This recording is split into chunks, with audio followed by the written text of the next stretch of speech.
Besides Char and Jeannie and my wife and I, we have different ideas of what's comfortable temperature in our room. At night, she likes it sauna hot, like 75 degrees. I like it normal, like 59. That's all. We're not asking a lot. Those covers. If you're cold, put the covers on, So it's a battle all night long. She puts it up to 75, 76 sometimes. And I gotta get up an hour later, sweating, put it down to 59, back and forth all night long. And we're exhausted the next day. So she went out and she replaced that thermostat with a Celsius thermostat. I don't know how to. How am I supposed to know if it's hot or cold now? So I went out, I replaced our bathroom scale with a kilo scale. She thinks she weighs 50 pounds. I think it's 42 degrees in the bedroom, so everybody's happy. Yeah. I didn't know they wrapped water in cellophane here. Can you make this any more durable? I mean, look, sometimes you throw away the water, not knowing there's still water left in there. There's still a little water there. That's okay. That's okay. I get the whole plastic bottle thing, environmentally. I only use one plastic bottle, and I keep refilling it. I've been doing it for 20 years. I refill it with Fiji water or Smart water, any of those water. Just fill it up, and then but I use this bottle. I use it. That's what I'm all about. Just doing my part. That's all I do. I'm so stressed out lately. I'm not blaming you. Don't be yourself. I eat a lot when I'm stressed. Oh my God, you should see what I ate today. Oh my God. Cookies, cake, ice cream. I can't stop. I love sweets. If I were to come over your house and you brought out a platter of warm homemade chocolate chip cookies, which I would expect, I would eat every single one of those. My wife looked at me. She looked at me last week. She goes, "Those jeans are looking a little tight on you." I said, "Yes, because you have the heat in the dryer up too high." She goes, "No, I think you get that stack of cookies up too high in your plate." And it's looking tight. I said, "We're the same size jeans for the last 30 years. She goes, "Well, you believe what you want to believe." And I like to prove a point, right? So I dug up my cat Pierre. Oh yeah. I'll show her. And I tried those jeans on, and guess what? A little tight. Well, that cat lost so much weight. And those jeans, still loose in the crotch. Most of the time. But the good news is those jeans are back in my closet again, so everybody's happy. Everybody's happy. So yeah, sugar, salt. I like salt too. I'll eat salt. I'm not either or. Sure. Popcorn specifically. Love popcorn. What is one? You ever been eating popcorn at somebody's house and start wondering if their popcorn bowl was also the throw-up bowl? No.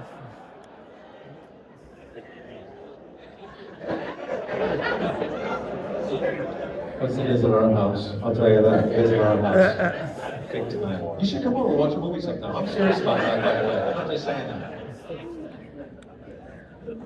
Do you know what the most stressful job in the world is? Air traffic controller. But not if you don't take it seriously. People gotta lighten up a little bit, for God's sakes, man. I grind my teeth at night now. Great. There's another thing. Sign of stress. And teeth grinders. You're grinding teeth. Good for you. Israel's company. You wear a night guard? You wear a night guard? 5 night guards, or you just 1 night guard? You have a backup? Just the 1 night guard? Good for you. I wear a night guard at night on the top and then a retainer on the bottom because everything is crooked from grinding from all the stress you can imagine that I have. And then, 6 months ago, I find out I have sleep apnea. So now I gotta wear that full face mask with a hose pumping air in and out all night long on top of the night guard and a retainer and probably a couple cookies in there someplace. And my wife rolls over, she sees me, she goes, Jesus Christ. She said, this is like sleeping with somebody in ICU. And then I start getting all jealous. I go, how do you know what that's like? Are you seeing somebody in ICU? What much time do they have? What are the visiting hours? I'll stop my pay visit. I was thinking about getting a dog. I'll get a dog. I was going to get a bulldog. My friend goes, don't get a bulldog, man. They don't last that long. They're so inbred for centuries. They're so unhealthy. Their organs are screwed up. Their lungs, they have difficulty breathing. They have that underbite like Springsteen. Nobody wants that. That's embarrassing. No one's going to come up to you. Oh, I love your dog. Oh my God. And I researched it. He was right. They have difficulty breathing. You ever try to get down and listen to a bulldog try to breathe? Yep. It's sad. They sound like that. Okay. And I know that dog would even fight me for that mask, for that retainer. Nobody would get any sleep. I was just thinking, and then I gotta run, I swear to God. I'm so tired of this whole experience right now. I was just thinking, I bet I'd be a really good dad if I was home with my kid. You know what I mean? But again, when you have a chance to come to Timonium, he's an only child, I hope. But when he was 10, he recognized that I was an older father, and he was not happy about that. He was really upset. And that never crossed my mind. I never anticipated that. But yeah, he was upset. And I came to his bedroom one night, and so obviously they're crying, and I go, what's the matter, buddy? Because I don't know his name, never happened.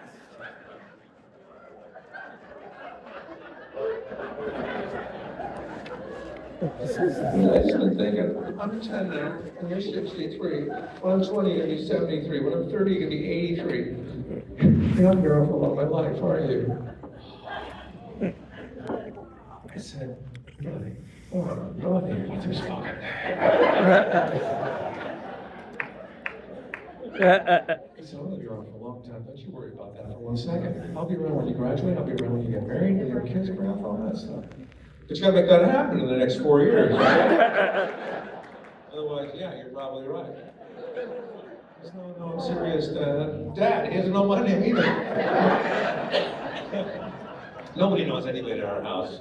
They may not even live there. We don't know.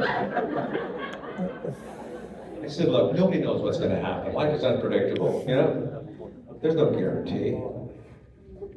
I mean, some murdering clown can come into your bedroom tonight and strangle you with a banana. Just give him a kiss on the forehead. That's it. Get a good night's sleep. We'll talk about this in the morning. If you wake up. Oh. Is it okay to use the No, I let Yeah. the whole fatherhood thing. I don't care how late it came. When he was 6, this is crazy. He comes into our bedroom Christmas morning. He's got a half-open present. Thank you. He goes, I want the truth. Is there really a Santa Claus, or is it you guys playing Santa Claus? Whoa, out of the blue. How do you deal with that? How do you answer that? I mean, if you lie to him, he'll never believe you again unless he finds out the truth. But if you don't lie to him, you know it's Merry Christmas. You lie to him, fine. So I decided it might be better just to tell him the truth. I'll read that. So I told him, and his body just was so disappointed. He was just a little. I said, but it's bigger than that. It's bigger than that. Christmas has a significant and profound impact on the American economy. Consumer spending and the entire retail sector and the overall economic growth. And he goes, does that include tariffs? Or is that, I said, I don't know about that. And he shuffled off, and he comes back like 5 minutes later. And the Easter Bunny? No Easter Bunny? I said, no, I'm sorry. The Tooth Fairy. No Tooth Fairy. Since we're being honest, we're not your real parents. So I got buddy. Here's the crazy irony of life. My wife got pregnant on a pull-out couch. Oh my God.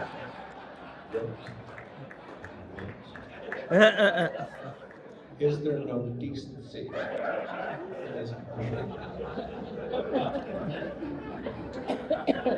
So when my son turned 16, he got his driver's license.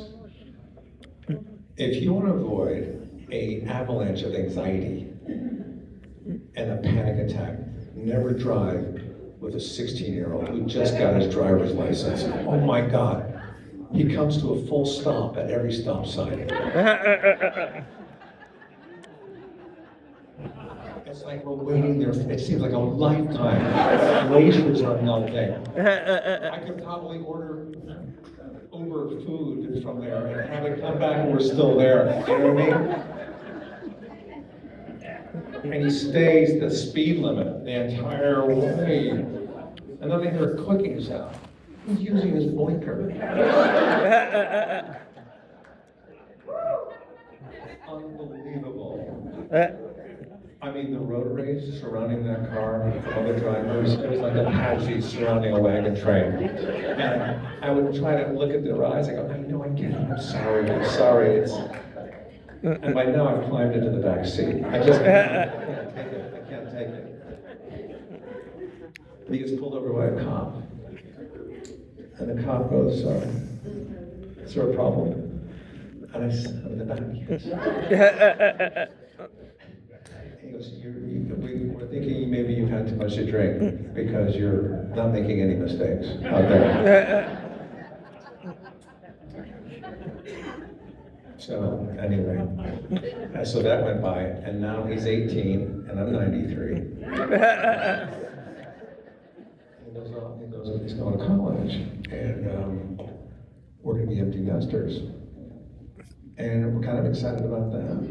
And there's some things that I haven't taught him yet. I don't know if you have kids that went to the college, if you have colleges around here. Awesome.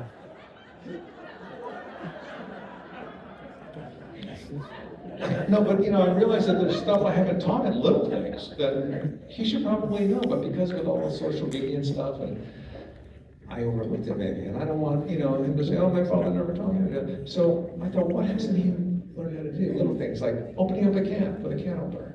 I don't think he's ever done that. So I got the can opener and a can of baked beans, because that's one of the few cans you still need a can opener for. And I said, you know how to work this? He goes, yeah, I know how to work a can opener. So he's trying to do it, he's fumbling with it. The can is it's not even right side up, but the rim is, And I said, hold on. Let's get it right side up first. Take this with that hand and this hand, and then just, like that. I never learned how to do it exactly right, but he goes, okay, I got it. I said, okay, I'm gonna come back in 5 minutes. I wanna see that can open up. I come back 5 minutes later.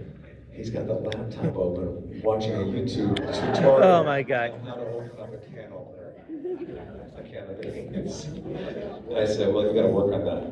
And he gives me his game controller from Minecraft. He goes, hey, I want you to learn how to play Minecraft in the next 20 minutes, okay? Touche. But you don't know what's gonna happen in life. I mean, that's the crazy thing about it. We're all just here, who knows? I lost a couple of really good friends in the last few years, and that is devastating. Unfortunately, I know some of you have gone through that too, and there's no relief in that. I mean, maybe you get support from your friends or from your faith or community, but I had a really good friend, Tom Rusbicki. Now, it's really hard to talk about Tom. Sometimes I just kind of avoid it, but I kind of want people to know him and just to hear his name, Tom Rusbicki, because he had such a big part of my life. We were close buddies. We met in third grade. We were in third grade, and he was like a brother to me. I know people say that, but he literally was like a brother to me. And we wore the same clothes all the time. We had the same friends, same schools, same jobs, all that stuff. And then a couple of years ago, we're on the beach. And I noticed a little something on his back. I said, Tom, you should maybe have someone take a look at that. It's probably nothing, but just be on the safe side. So he goes in and they do some tests. And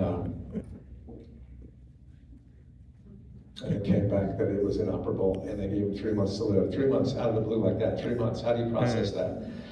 How do you make sense of that? You can't, you have to accept it. And I just decided that I would love on him every minute for those next 3 months, every second. I didn't want to leave his side. I've always appreciated him, but now I'm really, really appreciating him, and I love him. And we had a party for him. We had this big celebration of his life. We had his favorite food. We had his favorite song, the playlist we put together, and we told stories about him. And we danced over him. And we hugged Tom and we said goodbye to him right there that night. We all said goodbye to him. And that 3 months came quicker than any of us wanted it to. And he was still alive. Still alive. I couldn't believe it. Like 4 months, he's still alive. And then 5 months, 6 months, 7 months, 8 months, and I was embarrassed that he's still alive. He's avoiding us. 9 months, 10 months, 11 months, 12 months, 13 months. But then on the evening of December 20th, 2020, at exactly 7:15 p.m. at Cedars-Sinai Hospital in Los Angeles, he was still alive. But now he's not coming outside of his apartment because he feels like a fraud. Yeah, I get that. He spent a lot of money on that stupid death party. And everybody's all, hey guys, what's going on today? What's going on today? You're going on today. You're going on. What's up with that? You're supposed to be dead. What about all the gift cards we gave you? We didn't think you would spend. What you took back from me that you gave to me? What's going on, guys? What's going on today? Well, get this. 2 weeks later, I have a little party in my house. He shows up to my party wearing braces.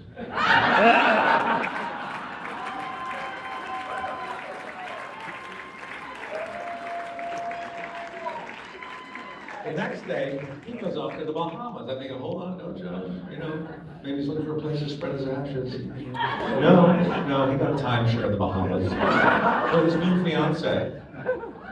Well, guess what? 3 months exactly from that day, he did die, thankfully. But it wasn't from the disease. It was a total freak accident. I can't believe it. He was hit by a car. I was texting and driving. I swear to God, I hit him so hard. I slammed into him like twice. Had it not been for his braces, I wouldn't even known it was him. That's the hit and run I was referring to earlier. $17,000 worth of damage to my car. $17,000. How do you process that? How do you make sense of that? You can't. You have to accept it and move on with your life.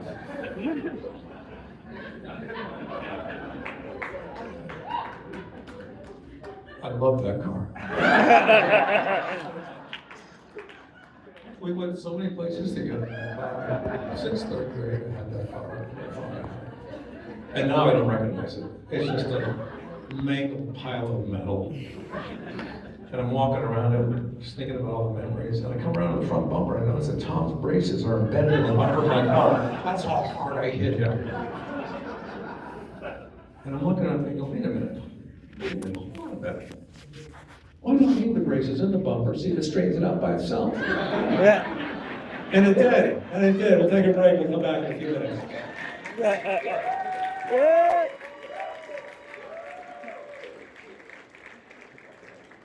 That is true, by the way, partially. It is true. But there's nobody named Thomas Baker. He died a long time ago. And we're back, ladies and gentlemen. We've just kind of referencing my friend Tom, who sadly passed away a couple of years ago. Yeah, you don't know what's going to happen. When my grandmother died, oh my God, it was such a shock to us all because, well, first of all, she'd never done that before. That was like the first time out of the blue. But yeah, she died out. She was 101, actually.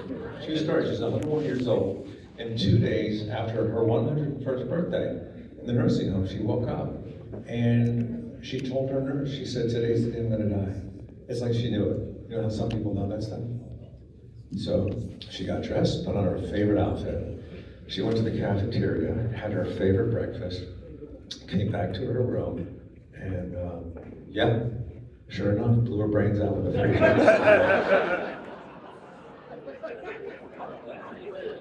How did she know? You know what I'm saying? How did she know?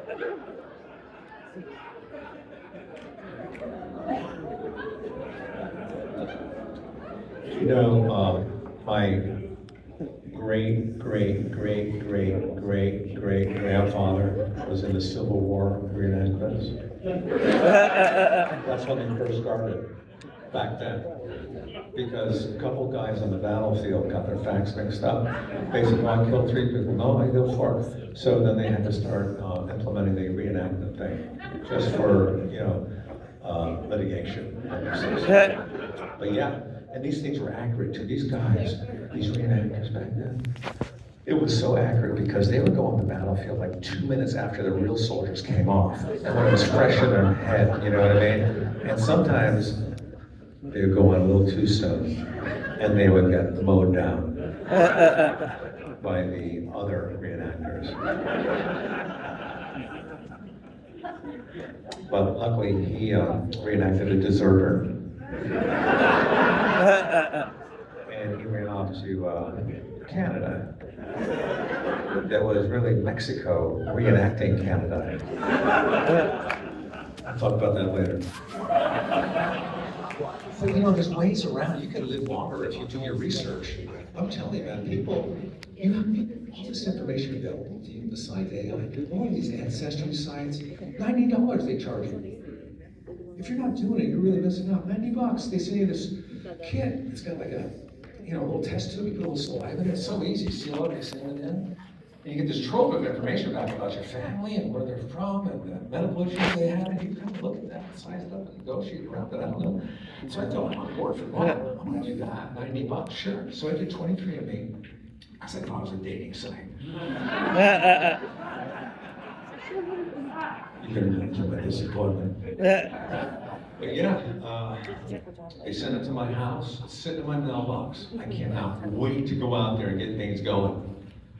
On my way up to the mailbox, I realized that something had spit on my car windshield. I was furious. You know, I thought, who would spit on my car windshield like that? And then I realized, for $90, I found out exactly how he spit.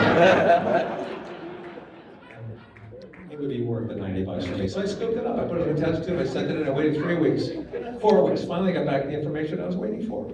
Guess what? Turns out it was bird shit.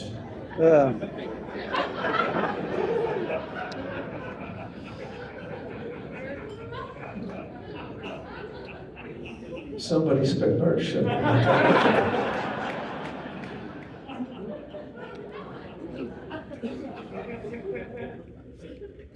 I feel like I'm hogging the whole conversation. I'm so sorry. Would you want to say anything?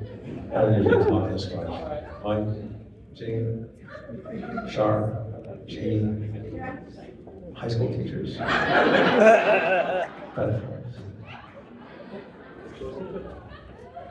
So look at this. And I swear to God, I will be so gone. I will be in bed by the time you get your check. I left my house during the pandemic. Did not want to have anything to do with that. And I came back 3 months later, and some guy broke into our house. This guy smashed our back window. He came into our living room. He goes upstairs. I keep saying he, but it could have been a she. I don't know. I don't want to be sexist. So this bitch goes upstairs.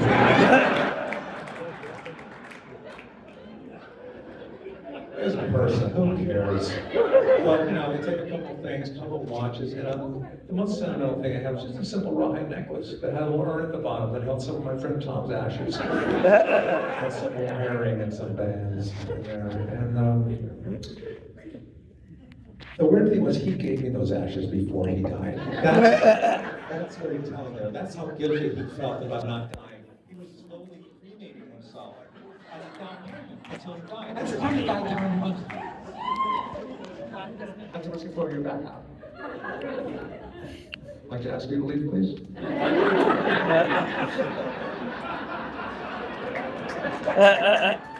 We'll all be gone by the time he gets back.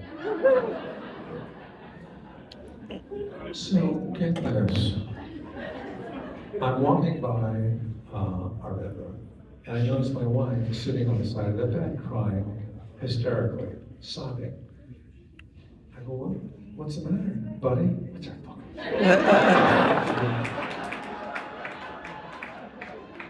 She said, I just been thinking, I'm 24 now.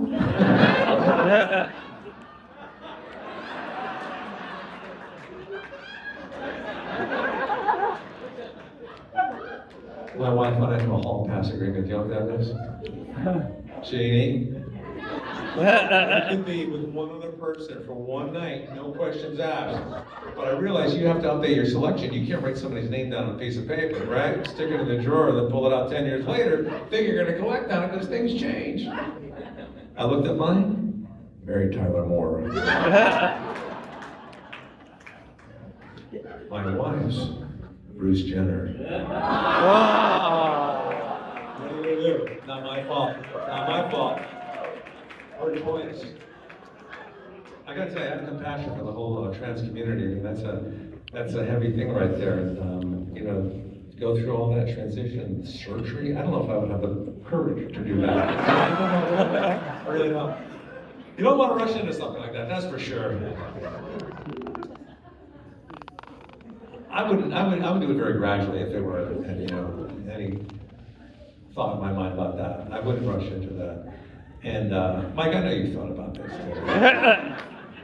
I mean, you would start you dress like a woman, of course, for the first couple of years, see how that worked out, right? And after a couple of years, if I was okay with it, well, maybe I'd go for surgery, maybe. But again, gradually, I do it in steps. Here's what I would do. Okay. I would start off by reading one testing. Don't rush into it. Move one testing. Don't throw it away. Do not throw it away. You're going to go and put it. 6 months or so later, if I'm still okay with it, then maybe I go back to the other testing element. But again, gradually. Don't throw it away. Keep it with the first one. Keep them together as a set. And I'll label it. And label them both. 6 months or so later, if I'm still okay with it, then I go back for the penis. Again, gradually. Here's what I would do. I would remove an inch a week. And after 10 weeks, if I'm still okay, then I go back for the other half. Thank you guys. It's been a lot of fun. Have a great weekend.